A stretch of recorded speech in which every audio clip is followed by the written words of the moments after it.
Sabay-sabay natin alamin ang mga kaganapan na nangyayari sa ating bansa.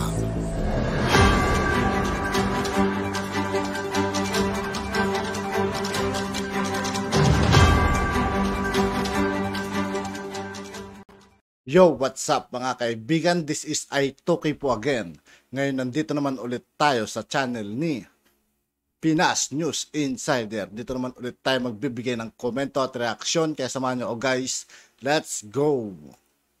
Ito ang balita ngayon. Viral ngayon sa mundo ng social media. Ang di umano'y balitang Pangulong Bongbong Marcos pinalaga ng China at nagbitiw ng isang mabigat na salita laban dito. Pero bago ang lahat, kung bago ka pa lamang sa lahat ng hindi pa nakasubscribe mga kaibigan kay Pinas News Insider, mag-subscribe na po tayo at huwag nyo rin pong kalimutan mag-subscribe dito sa aking channel.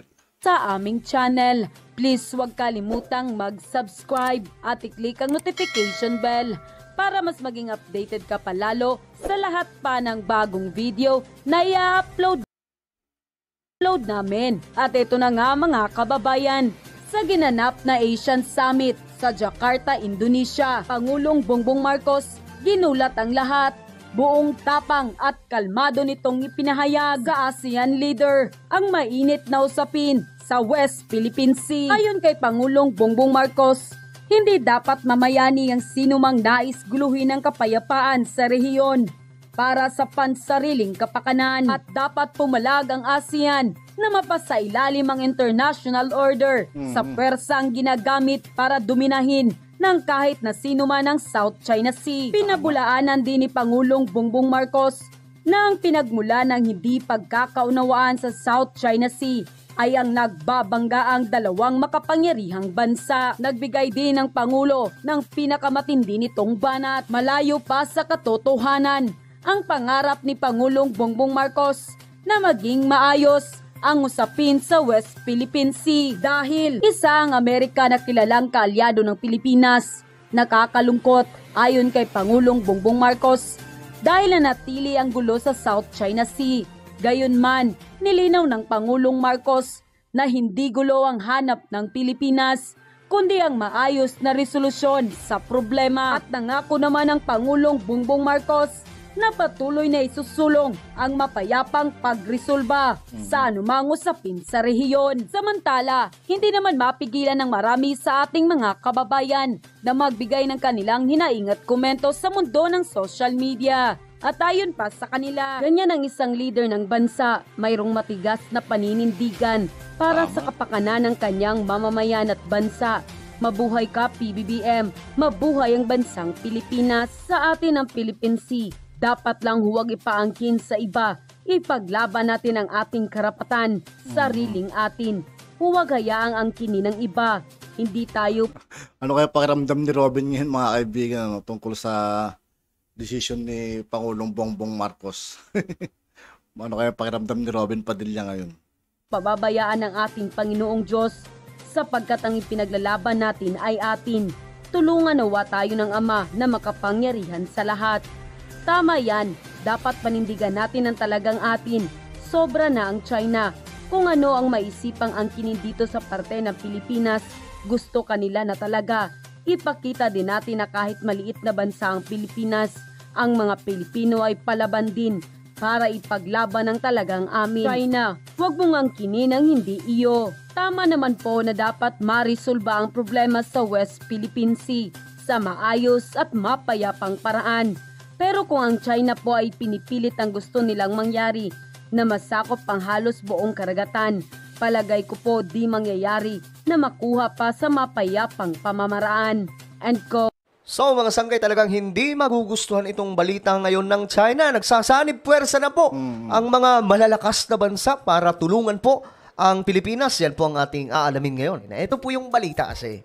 Nagkaroon po ngayon ng Sama-sama 2023. Ito daw po ay show of force na military exercise Naku, tingnan po natin. Show of force. Yan daw ang layunin ng Joint Maritime Exercise ng Pilipinas at US Navy o ang Sama-Sama 2023. Ayan na, Pilipinas at US. Pero mga sangkay, hindi lamang po talaga Pilipinas at US ang kabuuan yan. Ito, malalaman nyo, mga sangkay. Bukod sa Pilipinas at Amerika, makikilahok din ang Navy Forces Yun. ng Britanya, Britanya, Canada, Canada, at Japan. Japan. Mga pagsasani na gaganapin dito sa bansa, Diba, mga sangkay? Marami po ang dadalo sa ano na to, tinatawag na show of force. Kaya nga sabi ko, mga sangkay, kakainisan po ito ng China. At hindi ko alam kung anong gagawin nila nito. Baka mamaya bigla pong magkaroon ng ang show of force din yung mga kaalyado ng China like Russia, mga malalakas po yan eh. Russia at saka yung medyo may saltik na diktador. Sino ba yun? Si Kim Jong-un ng North Korea, mga sangkay. Baka mamaya gawin nila yan. Pero itong Sama-Sama 2023, ang mag-host po neto ay ang Pilipinas. hanggang October 13. Ayon kay Philippine Navy Chief Rear Admiral Toribio Adasi, patunay ito na natiling matibay ang alyansa ng Pilipinas sa ibang mga bansa sa gitna ng tensyon sa Asia-Pacific region, partikular sa West Philippine Sea. Ayun. Sa kanyang talumpati, iginiit ni US Navy 7th Fleet Commander Vice Admiral Carl Thomas na importanteng maglayag ng mapayapa ang lahat ng bansa sa West Philippine Sea. Ayun na nga, mga sangkay, kasi hinaharang po lagi nitong China eh. Diba? So ngayon, papakitaan na po sila ng puwersa nitong mga bansa. Hindi lamang po Pilipinas at Amerika yan. Marami po, mga sangkay. I think that it's really important that we all recognize that the global maritime commons are used by everybody, and everybody wants the global maritime commons to be free and open. And I applaud the Philippine leadership in being willing to bring in other nations to what was a bilateral exercise and expand it so that we learn and train with one another. Ngayon, mga sangkay. Ngayon, ito, naibalita na rin yan syempre sa international. Ano? US-Philippines. Magkakaroon nga raw po ng military exercise. Ayan, sama-sama. Sa kabila po ng tensyon sa China. Ito po, mga sangkay. US and the Philippines launched the... In other global news, the US and the Philippines launched the annual joint naval exercise on Monday. The drills are being conducted off Luzon, which is the main island of the Philippines. And the exercise is being held in the backdrop of simmering tensions between China, the Philippines, and the US. Ayan na nga po, mga sangkay, no? Talagang ano to eh. Git-gitan po ito ngayon. Dito mangyayari. Kung sakaling magkakaroon ng gera, mga kaibigan, no? Grabe. Kawawa yung mga matatamaan. At dyan po mismo sa karagatan na yan, yung Hanggat maaari sana, mga kaibigan, huwag umabot sa gera, no? agawan na yan, mga sangkay. So, talagang hindi ko alam kung, I'm sure, alam po ito ng China, mga sangkay, kasi hayag na hayag naman po ito, hindi po ito nakatago mga sangkay na gagawin. Pero ayun na nga po. Nako, bigla pong may meeting siguro ngayon ng China at ito na. Kailangan nilang paghandaan kung ano man ang posibleng magaganap dyan sa West Philippine Sea. And that too over the disputed South China Sea.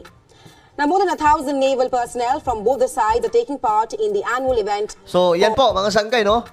Binalita po sa international media ang gagawin. Ito, tingnan po natin ang balita din mula sa UNTV. Union Bank Online. Okay, wait lang, tanggalin lang po natin yung ads. Saglit lang naman yan, mga sangkay.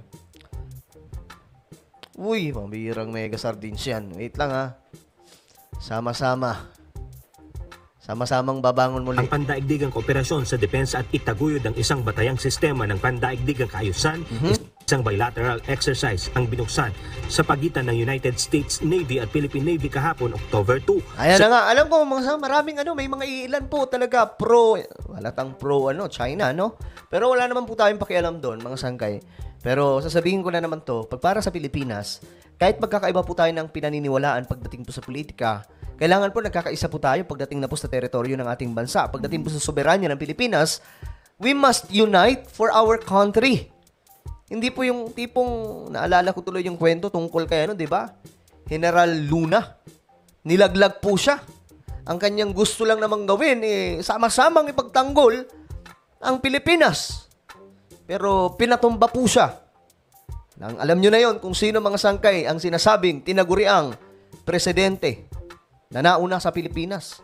Diba ang tinukoy nga po doon si Aguinaldo. So, Sana pagdating po ngayon sa present na panahon, sa ating panahon ngayon mga sangkay, pagdating po sa mga tensyon na ganito, pagdating po sa soberanya ng Pilipinas, bagamat magkakaiba po tayo ng mga paniniwala regarding sa politics, political color, but we must unite when it comes to our country or for our country.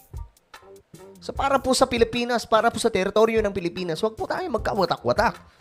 Sige, magbanatan na kayo patungkol po sa usapang Pangulo, Senador, at kung sino pa. Pero pagdating po sa usapang West Philippine Sea, soberanya ng Pilipinas, dapat nagkakaisa po tayo. Wala na po dapat pagtatalo dyan. Tayo ay Pilipino. Tama po ba? Pero kung kayo ay hindi Pilipino at kayo ay Chinese, doon kayo kumampi kung yan ang trip nyo. Pero basta tayo ay Pilipino, dapat nagkakaisa po tayo na ipagtanggol ang anumang sa tingin po natin ay atin. Yung China nga, laban na laban, di ba? Ano lang yun, ha? Yung, ang layo na po nila, ha? Sa kanilang teritoryo, tayo pa kaya mga sangkay na inaagawan na po tayo sa malapit. Sa malapit na po talaga, part po ng economic zone, no? Ng ating bansa. Itong karagatan ng West Philippine Sea, yung EEZ. Sa naturang pagsasanay, pagtitibayin ang kakayahan ng Philippine Navy sa digmaan sa karagatan bilang puwersa ng bansa. Ayan na. Naku, nakakaano to mga sangkay, no? Pagtitibayin! Palalakasin! Para po, siguro, kung dadating itong digmaan, ready po ang Pilipinas at mga kaalyado nitong bansa. Para sa mga inaasang operasyon sa seguridad, nasa 700 sailor at marine ang nakatakdang makilahok sa iba't ibang... Ilan daw? No? Tingnan natin. Ilang... Nasa 700 sailor at marine ang nakatakdang makilahok. Grabe, ang dami mga kaibigan, no? 700. Nasa 700! Sa iba't ibang activities sa National Capital Region at Naval Forces Southern Luzon. Ay, nako, mukhang magiging busy nga pala talaga yung militar natin ngayon. Makikilahok din sa pagsasanay ang BRP Antonio Luna AW-109 Naval Helicopter, C-90 aircraft at ang Naval Special Operations Unit sa Sea Phase. Habang lalahok naman ang Canadian Armed Forces, ang frigate ng Canadian Navy O, diba? May Canada din. na HMCS Vancouver sa mga medical, legal, women, peace and security activities sa shore base ng sama-sama exercise na nauna nang dumaong sa bansa nitong Biyernes, September 29. Talagang sanib puwersa pala talaga ito. Kaya pala sama-sama yung tema po nila, no? So, ayun, good luck po sa, ewan ko, anong gagawin ngayon ng China. Sinabi ng AFP na ang mga pagsasanay sa interoperabilidad kasama ang US Navy ay magpo-focus din sa mga serye ng pag-aaral sa wastong pakikipaglaban. Ayan na. Yan po ang focus nila. Pag-aaralan kung papaano ang tamang pakikipaglaban. Alam nyo na yon. Pakikipagdigma. Kabilang na ang fundamentals para sa anti-submarine warfare, Ayan. anti-surface warfare, Ayun. anti-air warfare, at electronic warfare. We'll all learn. Ayan, klaro na po mga sangkay. Ang pagsasanay na ito ay paghahanda sa anumang posibilidad ng digmaan na paparating. So, ayan mga sangkay. Ano po inyong komento tungkol po dito? Tingin nyo ba, kakabahan na po dito yung China? At yun na nga mga kababayan. At yun nga po mga kaibigan, dito po nagtatapos ng ating reaction video. Muli ako po si I2K ng Sundalo ng Dunggalo at 811. Maraming salamat sa patuloy na pagsuporta. Yeah, peace out.